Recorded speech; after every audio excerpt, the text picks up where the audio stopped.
الرحیم عزیزان گرامی، موجودہ ملک میں معاشی صورتحال اور اس کی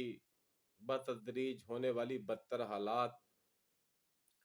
اس بارے میں بہت سارے لوگوں کے مشاہدے اور بہت سارے لوگوں کے تجزیات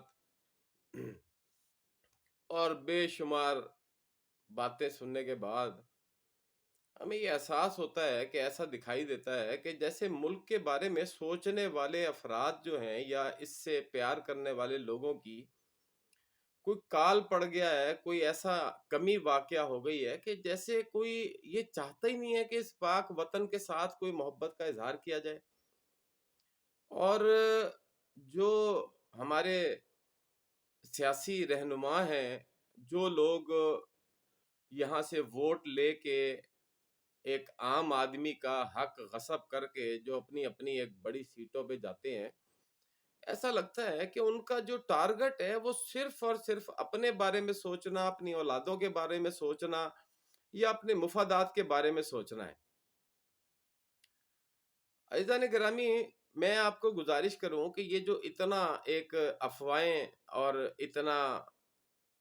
بدحالی کا شکار ملک کے بارے میں بتایا جا رہا ہے، اور یہ کہا جاتا ہے کہ ملک ڈیفالٹ کر جائے گا، ملک میں مالی طور پہ عدم استحکام آیا ہوا ہے، ایک چھوٹی سی بات مجھے سمجھ نہیں آتی ہے۔ اگر دیکھیں تو ہم لوگ کوئی 22 سے 25 کروڑ آبادی کا ملک ہیں، اور یہاں رہنے والے افراد جو بہت غریب طبقے سے تعلق رکھتے ہیں، جن کا گزر بسر بڑی مشکل سے ہوتا ہے، جو 25-30 ہزار روپے مہینہ کمانے والے لوگ ہیں، ان لوگوں کی جو قوت ہے، اس کی صورتحال یہ ہے کہ اگر ہم سب افراد اپنے اپنے گھر سے 25 کروڑ افراد 4 روپے فی کس دیں تو 1 ارب روپیہ بنتا ہے۔ اور اگر ہم جو اس وقت موجودہ ڈالر کا ریٹ ہے، جو اس کی صورتحال ہے 225 روپے 240 روپے، تو اگر ہم دیکھیں کہ یہ ایک آدمی کے ذمے یہ لگایا جائے کہ یار وہ ہر آدمی اپنے گھر کے افراد جتنے موجود ہیں ان کے حساب سے، تو یہ تقریباً کوئی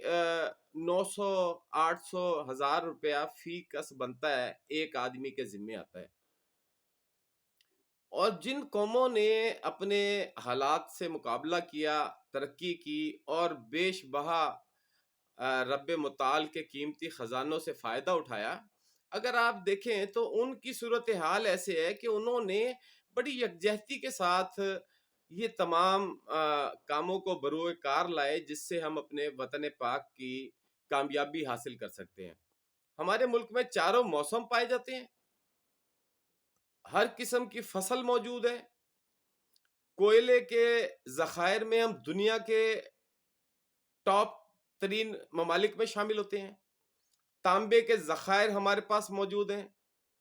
تیل کی بہتات ہماری زمین میں موجود ہے، ہم نکالنے کی جرت نہیں رکھتے، اور اس کے علاوہ بیش بہا خزانے موجود ہیں ہماری ریاست پاکستان کے اندر، جس کے بارے میں ہم یہ رونا پیٹنا کر رہے ہیں کہ ڈیفالٹ ہونے جا رہا ہے۔ اصل توجہ دینے کی بات یہ ہے کہ جو لوگ برسر اقتدار ہیں، جن لوگوں کا تعلق ہے، وہ لوگ بھروسہ کھو بیٹھے ہیں۔ ان لوگوں نے عوام کے ساتھ، ایک عام آدمی کے ساتھ اتنا کرخت اور گرا ہوا رویہ روا رکھا ہے ایک بڑی مدت کے ساتھ، کہ وہ لوگ ان پہ اب بھروسہ کرنے کے لیے تیار نہیں ہیں۔ ورنہ یہ جس قرضے کے لیے، جن پیسوں کے لیے ایک پاکستانی اپنے گھر سے اگر 4-5 ہزار روپے اسے کسی مہینے نکالنے پڑیں، اور اس نیت سے کہ یہ میرے وطن کی اس وقت ضرورت ہے اور میں اس کے کام آ سکتا ہوں، تو یہ ہے ٹوٹل آپ کا قرضہ، کہ ہر گھر سے جہاں 4-5 افراد ہیں 800-900 روپے 1000 روپے ایوریج بنتی ہے۔ اور یہ میں آپ کو بتاؤں کہ میں بازار میں ایک فروٹ بیچنے والے ریڈی والے کے پاس کھڑا تھا، تو جب میں نے اس سے یہ بات کی کہ اگر اس نے کہا کہ شاہ صاحب ایک 4-5 ہزار روپے کا تو کوئی معاملہ نہیں ہے. میں اپنی مزدوری سے میرے حصے کے جو 5-7 ہزار 10 ہزار بنتے ہیں وہ میں اپنے بچوں کا پیٹ کاٹ کے بھی اپنے ملک کی بہتری کے لیے دینے کے لیے تیار ہوں. اصل بات یہ ہے کہ جو لوگ اوپر موجود ہیں، جو لوگ اس ریاست کے وارث بنے بیٹھے ہیں، جھوٹے وارث، ان لوگوں نے بھروسہ کھو دیا ہے. وہ عوام کو اس حد تک ڈپریشن، بے-راروی اور بنیادی اخلاقی معاملات سے دور لے گئے ہیں کہ آج یہ ایک پہاڑ دکھائی دے رہا ہے، آج یہ ایک ناممکن صورتحال دکھائی دے رہی ہے، لیکن اس کا حقیقت سے کوئی تعلق نہیں ہے. جب بھی کوئی ایسا شخص کرسی پر براجمان ہوگا، ایسا فرد حکومت میں موجود ہوگا جس پہ لوگ بھروسہ کرتے ہوں گے، تو یہ قرضہ اور یہ $1 ارب کے لیے ہماری منتیں لوگوں کی، ہمیں اس کی بالکل ضرورت محسوس نہیں ہوگی. الحمدللہ پاکستانی قوم غیرت مند قوم ہے. ضرورت اس بات کی ہے کہ جو لوگ موجود ہیں وہ اس قوم کو بھروسہ دیں. انہوں نے 1000 بار اس قوم کا بھروسہ توڑا ہے، جس کی وجہ سے آج ہم اس بدحالی کا شکار ہیں. یا تو وہ اپنا بھروسہ بحال کریں، نہیں تو اس ملک سے، پاک وطن سے اس کی جان چھوڑیں، اس پاک مٹی کی، ان لوگوں کی، اور جائیں کہیں ایسی جگہ دفع ہو جائیں کہ ان لوگوں کی زندگی مشکل نہ ہو. آج جہاں پہ ایک بچے کو دودھ پینا، ایک عام آدمی مزدور کو روٹی کھانا مشکل ہوا ہے، میرا خیال ہے کہ اس کے بارے میں اگر ہم لوگ سنجیدگی سے غور نہیں کریں گے تو یہ یقیناً ہماری کسی نہ کسی ایسی موڑ کی طرف لے جائے گا ہمیں کہ جو ہمارے لیے یقیناً بہت ہی بدتر حالات دکھائی دیں گے. تو عزیزان محترم، میں گزارش کروں گا کہ ہم سب کو یہ کوشش کرنی چاہیے کہ کم از کم اپنی زندگی میں جو روز مرہ روٹین ہم گزار رہے ہیں، اس میں موجود جو دن ہم گزارتے ہیں اپنی مصروفیات کے ساتھ، اس میں ایک بار یہ ضرور غور کریں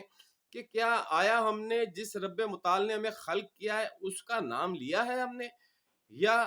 جس پاک سرزمین پہ ہمیں بالکل آزادانہ طور پہ اللہ اکبر کہنے کی آزادی ہے، کیا ہم نے اس پاک سرزمین کے لیے سارا دن میں 5 منٹ، 2 منٹ، 10 منٹ کوئی صرف کیے ہیں؟